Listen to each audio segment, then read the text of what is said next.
3 people were shot when police opened fire to disperse crowds gathered to protest the weekend's fuel hikes in Zimbabwe. The protests in various suburbs follow calls by various groups to shut the country down in protest against worsening economic conditions. Zimbabwean police have warned protesters that acts of violence will not be tolerated.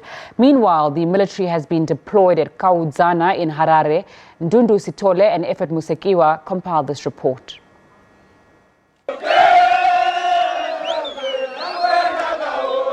Protest intensifying for another day, this time in Epworth, just outside the capital Harare. They flared up on Sunday following an announcement by President Mnangagwa of a fuel price increase. Riot police fired warning shots to disperse protesters, injuring 3 people. The police is attacking people because people want our country to be well, but the police are killing people. They are killing us. Put the police, they are destroying people. What's the case? And the problem, the people, they are not demonstrating to kill the people, but actually they are demonstrating about the way that they are living. But actually the people, they are destroying people. We are fellow citizens. We are going to fight back those police officers. We are not afraid. We are ready for everything. We do not nonsense. The problem is, yesterday we started to complain about the price for the fuel and the price for the combis for the people. And then the police come and started beating the people. Why? We are here to protect ourselves, not to fight with those guys. So we don't want to fight, but the police started to come and beat us. Why? What is the problem? The Zimbabwe government says the massive hike is an effort to stem the deepening economic crisis. The country has been dogged by a fuel shortage and a currency crisis. Harare is a ghost town as shops remain closed. Some walked to town as transport also came to a halt. In the midst of the outrage, Zimbabwe's president is in Russia on a 5-nation tour ending next week. He'll then go to Switzerland for the World Economic Forum in Davos. Ndlovu, SABC News. For more on the story, I'm joined by Sunday Times journalist Ray Ndlovu on the line from Harare, Zimbabwe. Ray, what happened today? Well, thank you for having me. I think ultimately today what we saw in Zimbabwe across Harare, Ndlovu, the second largest city, protests breaking out over the fuel hike.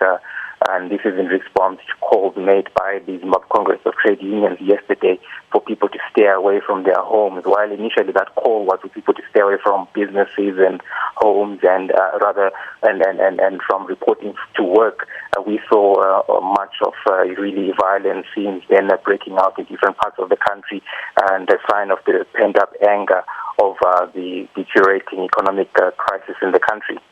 Mm-hmm. People have been saying it's not just about the fuel price, as you've just mentioned, it's about the cost of living and general economic conditions. So why now? Well, I think in particular what we've seen is over the last few weeks there's been a strike by the doctors and really a small subsection of the Zimbabwean society. But with the increase in the fuel over the weekend by President Emerson Mnangagwa, it really affects, by and large, almost every citizen and really every business. And what we're seeing really is Zimbabweans taking to the streets to echo their, dissent over this, because it by and large really affects them. And they all know what it means next, because fuel really is the driver of the economy. And if prices in fuel increase, then the cost of goods and services are bound naturally to follow the same route, and we'll see an increase. So I think it's really also a preemptive call by the labor unions to try and really make sure and they can try and have a reversal, if anything at all, from the government from this announcement that was made on Saturday. And President Mnangagwa is out of the country as these protests start flaring up in the different parts of Zimbabwe. What's the reaction to that? Well, I think there's really an expectation by many people that he should have been in the country to deal with what's taking place, because in his absence we haven't had any confirmation, or rather any response from the presidency over what has been happening on the streets today.